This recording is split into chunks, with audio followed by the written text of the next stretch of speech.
Hello everyone, welcome to my channel View English Literature, and today's topic is burlesque. Burlesque.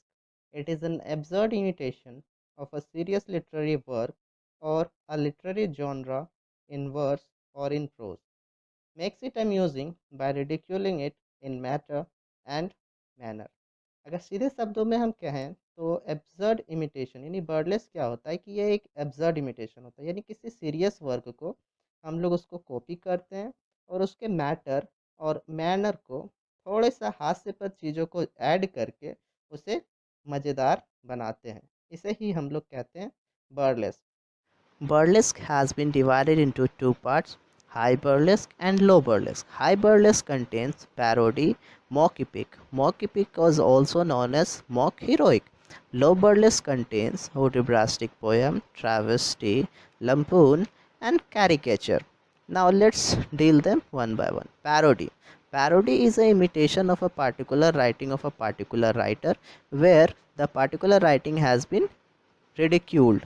अगर साधारण भाषा में अगर हम पैरोडी को समझे तो यह एक पार्टिकुलर राइटर का पार्टिकुलर राइटिंग को कॉपी करता है और उसके सब्जेक्ट मैटर को और मैनर का मजाक उड़ाता है। उसी को हम क्या कहते हैं, पैरोडी।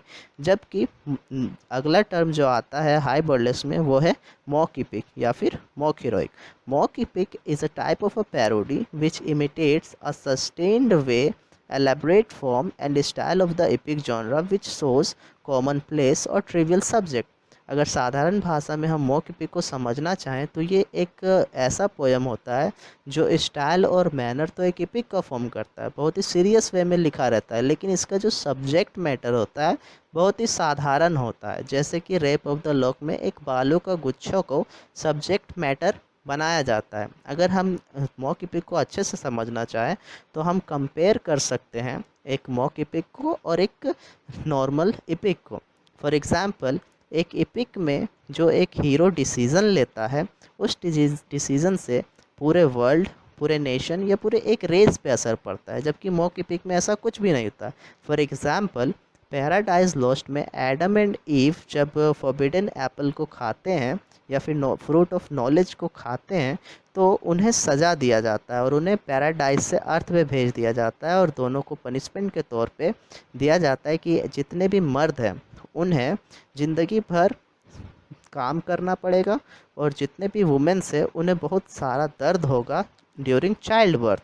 जबकि मॉक इपिक में रेप ऑफ द लॉक की बात करें तो वहाँ पे ऐसा कुछ भी नहीं होता है। तो ये डिफरेंस है एक मॉक इपिक और एक सीरियस इपिक में। Now let's deal with low burlesque. The first term which come under low burlesque is hudibrastic poem. Hudibrastic poem is a kind of a poem where hero experiences mundane and humiliating misadventure. साधारण भाषा में बोला जाए तो हुडिब्रास्टिक poem में एक ऐसा hero पाया जाता है जो कोई भी हीरोइक काम करता ही नहीं है। अगर वो विलन से लड़ाई करने जाता है तो वो मार खा लेता है और कोई भी काम करता है तो उससे सिर्फ हंसी आती है, मानो वो हीरो कम बेवकूफ़ ज़्यादा हो। इसी को हम लोग हुडिब्रास्टिक पोएम कहते हैं। इसका एग्जाम्पल सबसे अच्छा है सर्वेंटस का डॉन क्विक्सोट और सैमुअल बटलर का हुडिब्रस। लो बर्लेस्क का अगला टर्म है travesty. Travesty is a mock a particular work treating a good subject with bad manner and style. अगर साधारण भाषा में हम कहें तो ट्रैवेस्टी जस्ट अपोजिट होता है मॉक एपिक पोएम का। जहाँ मॉक एपिक पोएम में मैनर तो बहुत सीरियस होता है, उसका लिखने का स्टाइल तो बहुत सीरियस होता है, लेकिन सब्जेक्ट मैटर बहुत साधारण होता है। लेकिन ट्रैवेस्टी में जस्ट उल्टा होता है, इसमें सब्जेक्ट मैटर बहुत ही अच्छा होता है जबकि इसका मैनर और स्टाइल जो होता है वो बहुत ही ख़राब होता है। अगला जो टर्म है लो बर्लेस्क में वो है लम्पून।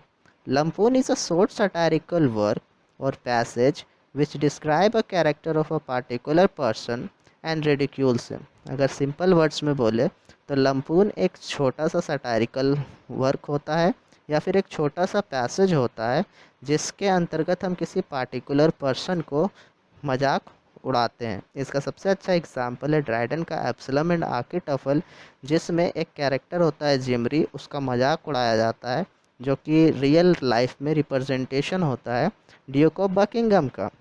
अगला टर्म जो आता है लो बर्लेस्क में वो है caricature. Caricature is a verbal description of a physical feature or personality which exaggerates or distorts for comic effects। अगर कैरिकेचर की हम बात करें तो इसमें हम कुछ वर्बल वर्ड्स का यूज़ करते हैं किसी पर्सन का फिजिकल अपीयरेंस के बारे में कि कोई पर्सन कैसा दिखता है, और सिर्फ वर्बल वर्ड्स और उसका फिजिकल अपीयरेंस से ही मजाक उड़ाते हैं। जैसे हम बोलते हैं कि वो आदमी इतना मोटा है कि मोटे आदमी भी उसके सामने पतले लगते हैं, तो इसे हम क्या कहते हैं, कैरिकेचर। इसका इस्तेमाल ड्राइडन ने मैकफ्लेक्नो में किया था थॉमस सैडवेल का मजाक उड़ाने के लिए।